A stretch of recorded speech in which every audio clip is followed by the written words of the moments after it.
I'm really, really excited to see Spoelstra versus Michael Malone here in the NBA Finals. Two coaches that have made some really great in-game adjustments and have some top-tier talented players that they can go to when things get tough. I am fascinated to see what Miami throws at Nikola Jokic because Adebayo, fantastic defensive center.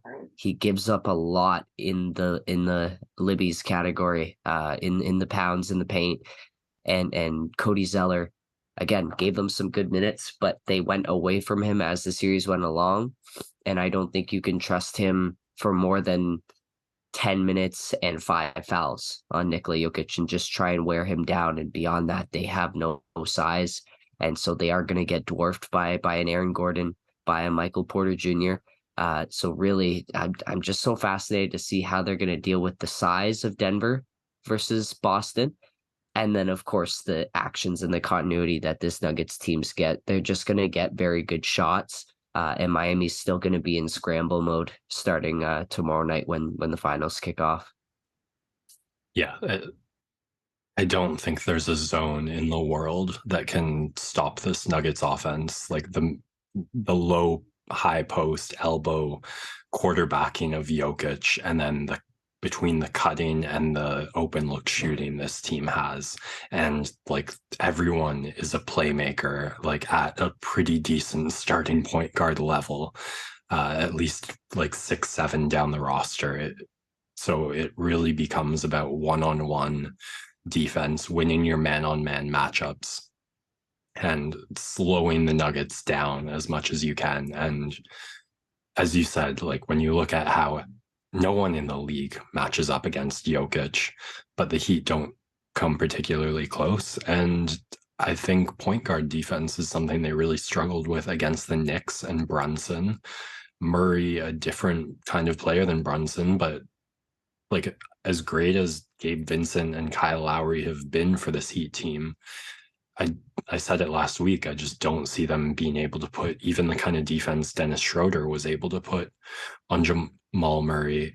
And like I can see him being pretty unstoppable throughout this series, or like at least forcing more help and getting that passing going. And we've seen the Nuggets hit those open threes at like a way greater clip than the Celtics were able to, which so I don't think the Heat will be able to count on that either. I just like other than Butler picking it up offensively, Bam fixing what went wrong offensively, and Martin continuing that like beyond belief offense, Hero coming back, giving you something and gelling perfectly, not upsetting any of the new chemistry or style found on that team. Like if the Heat can do that, at least they can match the Nuggets offense. They can make it a dogfight, go close, and then maybe like you just need 5 minutes of really good like individual defensive efforts, and like that's the only way I can see the Heat winning this series, and at least like doing that to gain some momentum. Last thing for me, the Nuggets haven't lost at home yet. So game 1 and 2 in Denver after the Heat play 7, just another card lining up in the Nuggets' favor. Yeah, we're gonna see the rest versus rust in full effect on Thursday night.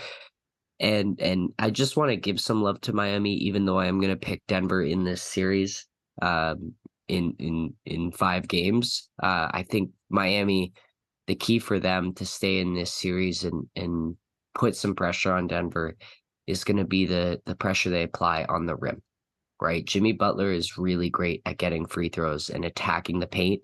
And what Denver doesn't have that the Celtics did have is a rim protector who Mm-hmm. lives above the rim, right? With Robert Williams. Jokic can play average level defense, but he's not an eraser in the way that some of these other players are.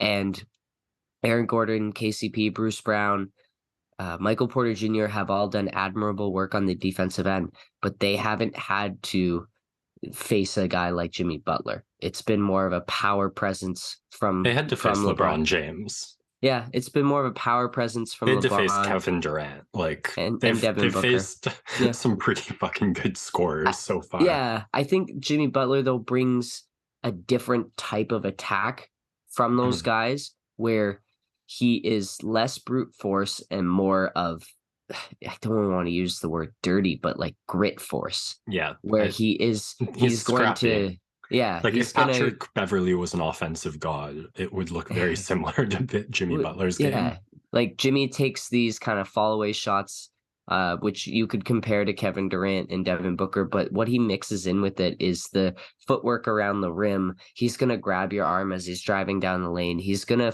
snap his head back and draw calls and just frustrate defenses in different ways, and he's gonna talk the whole time and tell you what you're doing wrong. So I'm fascinated to see how they're going to handle that matchup without an eraser on the defensive end. And then the other piece of it is Caleb Martin, right? If he arrives in the same way they did in the Eastern Conference Finals, do they have that secondary wing defender and perimeter defense to handle him?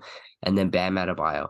The Heat have been trying to get him going in some of these series. This is a matchup that if he can get the ball around the elbow or around the extended side there in the post, I think if he faces up, he can blow by Jokic at times. So it is going to be interesting to see how much they run Bam at Jokic, because there's that balance of, oh, we want to tire Jokic out on the defensive end. But then if Bam's working on offense, then you might tire him out on the defensive end, handling Jokic. So that back and forth is going to be really, really fascinating to see how both teams manage that. All right, that's kicking off tomorrow, so that'll be the evening that this airs. Looking forward to that. Any more basketball stuff?